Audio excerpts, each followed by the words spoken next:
harkatti baqa.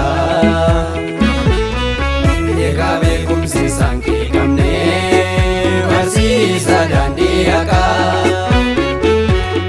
Akarraa garbu'ee qooda keenyaaf du'eetu cubbamootaaf ta'e harkatti baqa. Jaalala abbaan nutti argisiisee Kiristoos dhufee biyya lafaa. Amaraara saaluma baanee silaa bara baraanii mootummaan du'aa nurratti hafaa. Jaalala abbaan nutti argisiisee Kiristoos dhufee biyya lafaa. Amaraara saaluma baanee silaa bara baraanii mootummaan du'aa nurratti hafaa. Barsiisa daandii haqaa waraanamaa obsee dafqa dhiigaa cobsee. Barsiisa daandii haqaa laanuuf dhaabbatee mudaa keenya dhoksee. Barsiisa daandii haqaa mataarratti baatee gonfoo qoraatti. Barsiisa daandii haqaa adaan barruusaatii madda jireenyaati. Barsiisa daandii haqaa. Barsiisa daandii haqaa. Barsiisa daandii haqaa. Barsiisa daandii haqaa. Yesuus barsiisa daandii haqaa.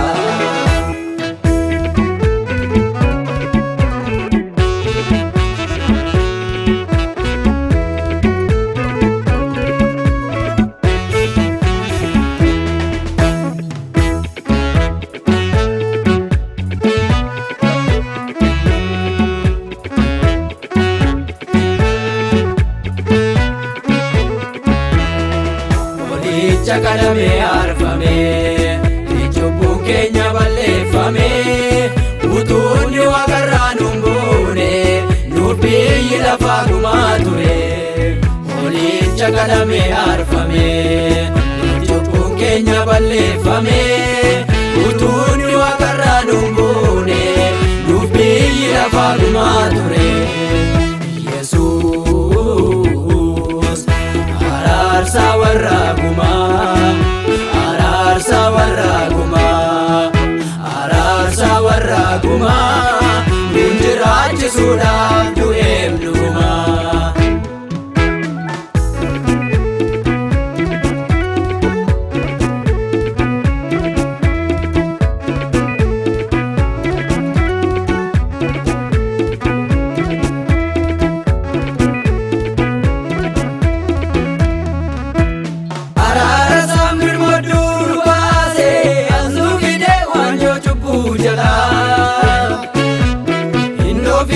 Sila mudaan qabu gabaadhumaa kan sarara jaalalaa. Akka oolaa galmaaf dhiyaatee karra du'aa seenu baafatee. Lafatti hin bannee gatiin dhiigasaa lubbuu duuti weeraree bisaan jiraate. Jaalalaa jaalalaa kan fannoo irratti isa baase jaalalaa. Jaalalaa jaalalaa kan addooftuu isa baase jaalalaa.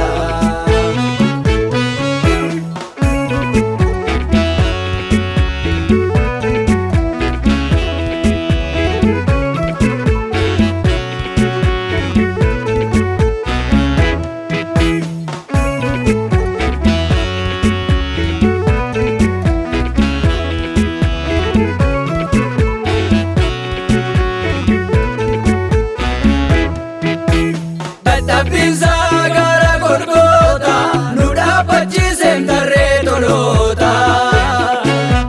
Nu dhaabbachiiseem tarree toloota. Qulqulluu lubicha oola Waaqayyoo, lubicha oola Waaqayyoo. Ofii abaaramaa fakkaatee nuuf laate kannoo dubbachuu maaliif naaseenaa gaara fannoo. Lubicha oola Waaqayyoo, lubicha oola Waaqayyoo. Ofii abaaramaa fakkaatee nuuf Adibnaa seenaa gaara fannoo araara saaf safuu safuu araara saaf safuu safuu araara saaf safuu safuu sajjubbamaa dhiiseen darbu araara saaf safuu safuu araara saaf safuu safuu araara saaf safuu safuu sadadhabaa dhiiseen darbu.